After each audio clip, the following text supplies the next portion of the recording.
Shalom Aleichem, Bezrat Hashem Yitbarach, paracha de la semaine, Lech Lecha, c'est Avraham Avinu, Kadosh Baruch Hu, il lui a dit, va pour toi, va-t'en de où tu habites, okay. Et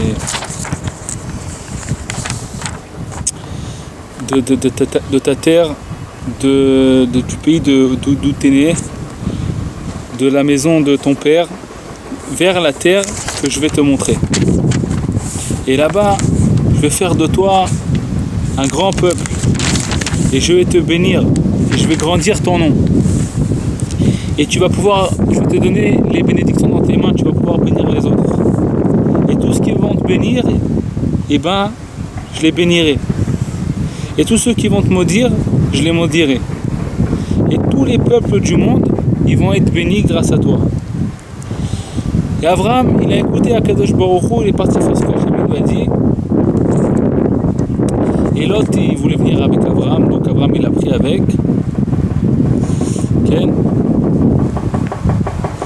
Il a pris sa femme et Sarah et Lot, et il a pris tous ses biens, tout ce qu'il possédait, et tous les gens qui Avraham, il a rapproché à Haran, dans l'endroit où il habitait, il a rapproché des gens, il s'est rapproché de Dieu, et donc il les a convertis à la Torah, à la croyance en Kadosh Baruch Hu.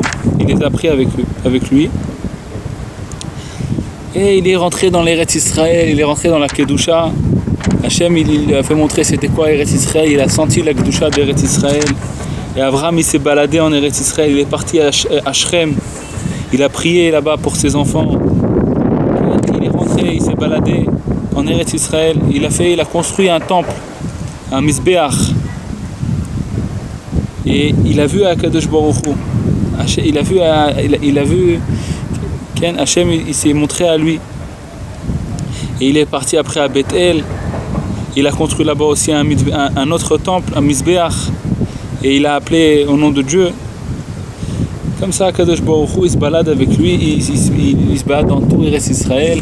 Comme ça, Avraham Avinu, il rentre dans la Kedusha, il ressent la Kedusha. Il est sorti d'un endroit où c'était la Touma complet.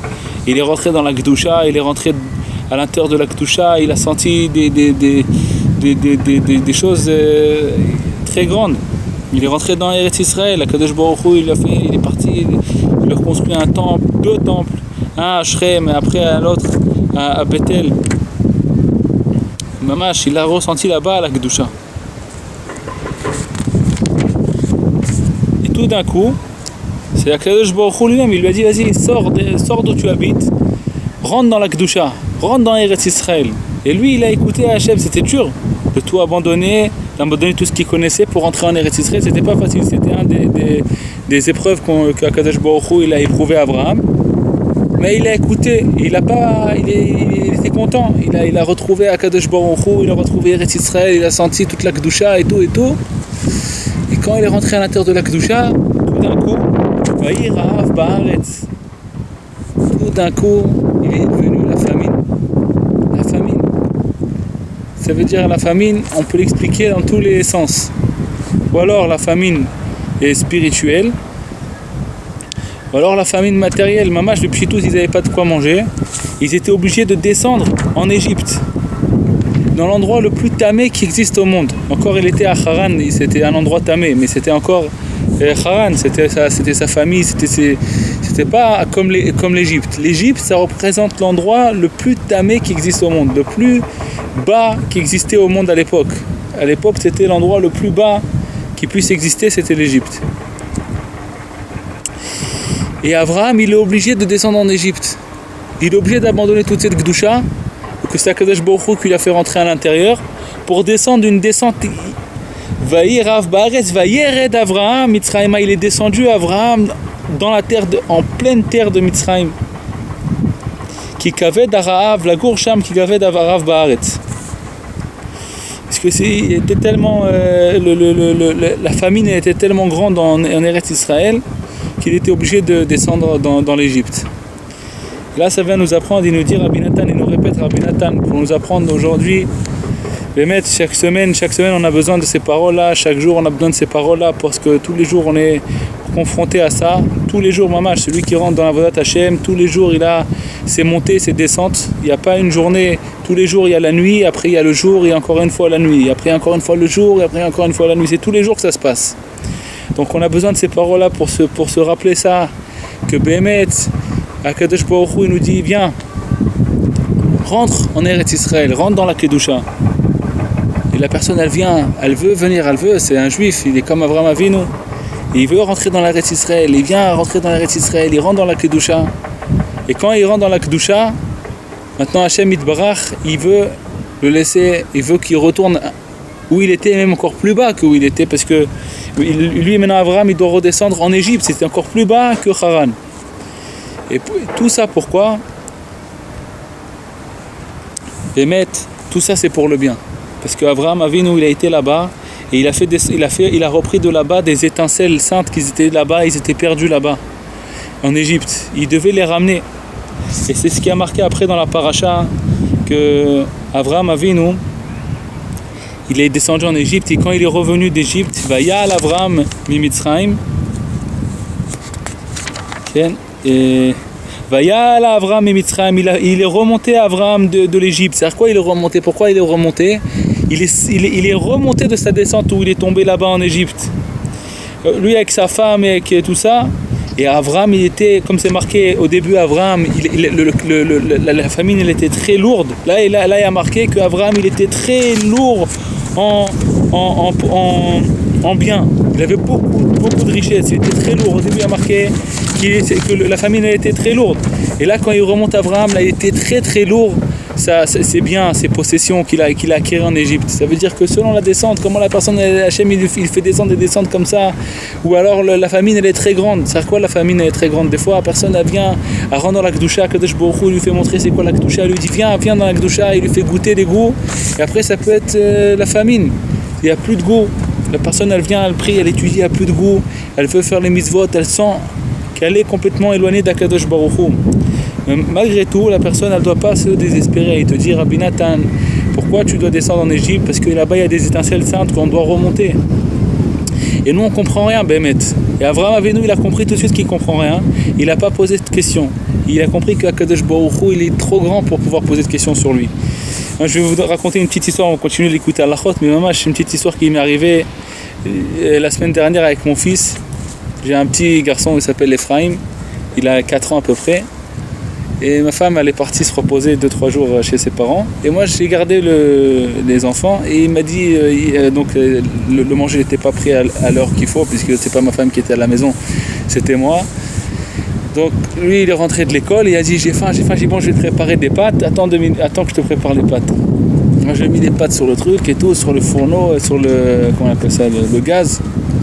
Et ça prend du temps. Alors lui, le petit, il vient et tous les 2 minutes, il me dit, c'est prêt les pâtes, elles sont prêtes les pâtes. Alors moi je lui dis non, c'est pas prêt encore. Alors il dit quand est-ce que ça va être prêt, Alors je lui dis ça bientôt, 2 minutes, attends, reviens dans 2 minutes, ça va être prêt. Mais Kitsour, il revient, et je sais pas pourquoi, ça a pris un peu de temps quand même. Ils ont été prêts, je dis voilà, ça, ils sont prêts les pâtes, viens. Alors lui il vient, regardez comment je lui ai donné les pâtes. Alors j'ai pris les pâtes, j'ai sorti du gaz, et sur l'évier, comme ça, j'ai rentré dedans le truc là où je sais pas comment on dit en français, où on fait rentrer les pâtes à l'intérieur et toute l'eau il sort en bas pour séparer l'eau des pâtes. Là, une messanénette, en hébreu ça s'appelle ça une messanénette. Et alors, c'était lui, comme il est petit, il voit pas ce qui se passe dans l'évier, il est trop petit, il est trop bas, alors il voit pas ce qui se passe dans l'évier. Donc moi j'ai pris les pâtes et j'ai jeté tout dans la messanénette, dans le truc là. Et lui il voyait pas qu'il y a une messanénette dans l'évier.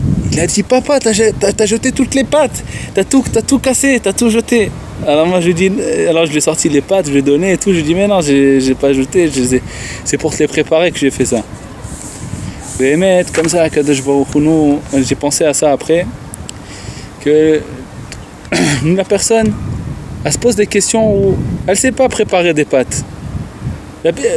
Lui, il ne sait pas comment on prépare des pâtes, il ne sait pas qu'il faut jeter les pâtes. Il se pose des questions parce qu'il ne sait pas comment on fait. Mais tout ce que je lui ai fait, c'est pour lui préparer ses pâtes. Et lui, la même chose avec nous, avec Kadosh Baruch Hu, tout ce qu'il fait avec Avraham Avinu. il fait descendre en Égypte. Tout c'est pour le bien d'Abraham Avinu, c'est pour le bien de nos frères, pour le bien de ces étincelles-là. Peut-être que nous on était dans les étincelles-là. Si Abraham ne serait pas descendu, on serait bloqué là-bas jusqu'à aujourd'hui, dans une pierre ou alors dans un chameau. Peut-être on était dans les chameaux là-bas et quand Abraham Avinu il a repris tous ces chameaux, tous ces trucs là, c'était des étincelles de Gdusha.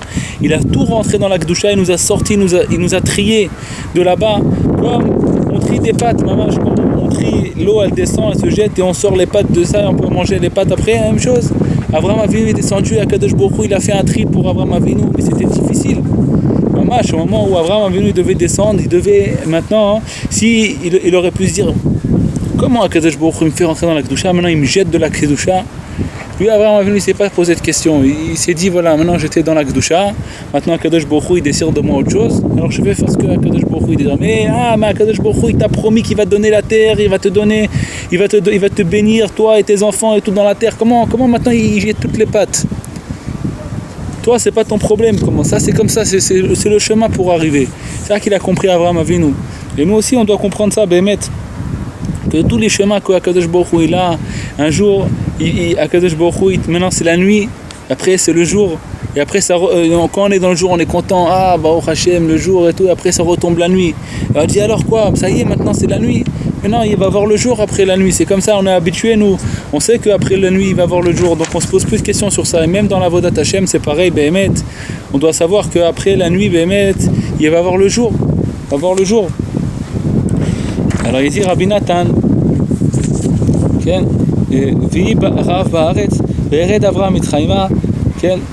et c'était un grand épreuve pour Abraham Avinu. Et il dit Rabbi Nathan, ça c'est la règle de toutes nos paroles. Il faut que la personne elle rentre et elle sort. Il faut être très savoir bien être expert dans ça, pour pas tomber jamais. Et jamais penser après à Kadosh Baruch Hu. De savoir que tout ce que Hachem il fait, c'est juste, c'est droit. Toute sa pensée à Kadosh Baruch Hu, c'est pour le bien. Comment il y avait chez Abraham Avinu, quand il est venu en Eretz Israël, il est monté dans cette épreuve, ça c'est pour trier des étincelles divines. Maintenant il te dit Rabbi Nathan, que aussi en Gashmiut. Il dit Rabbi Nathan que le Ra'av,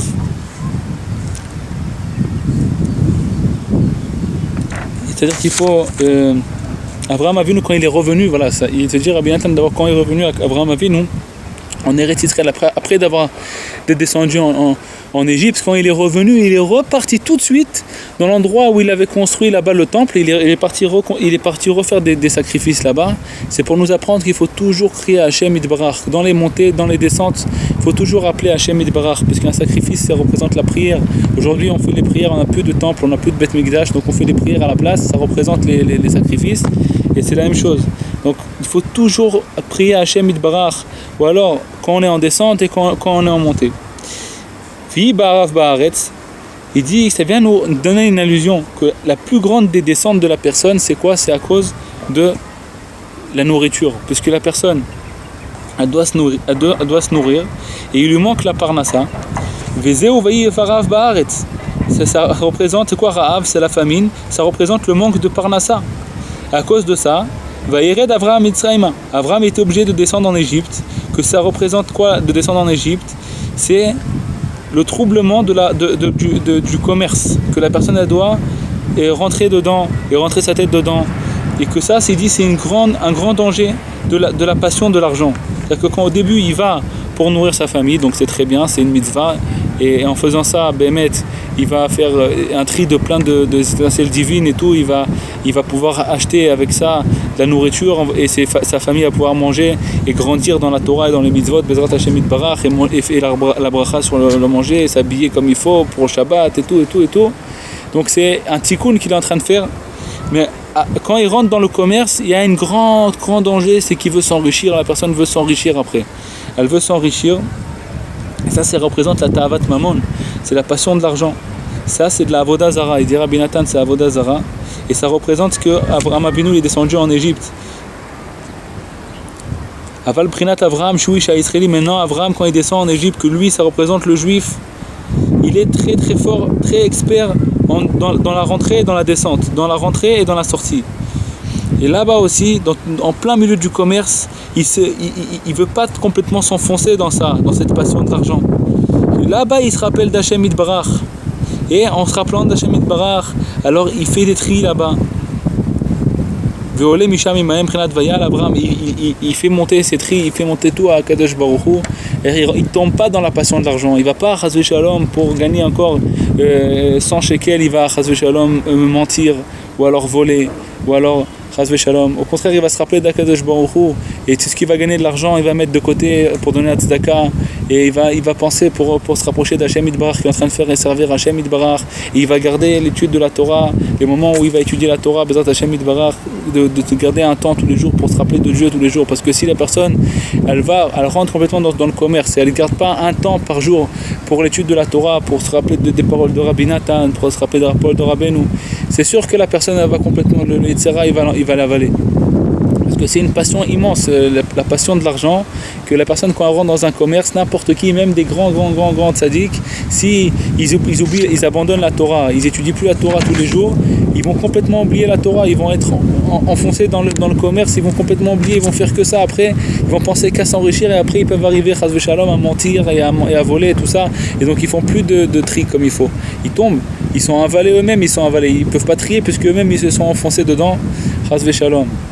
Mais le désespoir il n'existe pas, donc même si la personne elle s'est enfoncée, le Yitzhara il a fait tomber et tout, il faut qu'il continue à crier à Hachem Yitbarach et à parler à Hachem et demander ça à Hachem qui nous laisse un temps pour étudier la Torah, qui nous donne la force d'arrêter tout pendant un moment pour pouvoir se rapprocher de lui, d'étudier sa Torah et d'accomplir les mitzvot, Bezrat Hachem Yitbarach, Hachem Izakeh Otanu, de tous les jours fixer un temps pour l'étude de la Torah.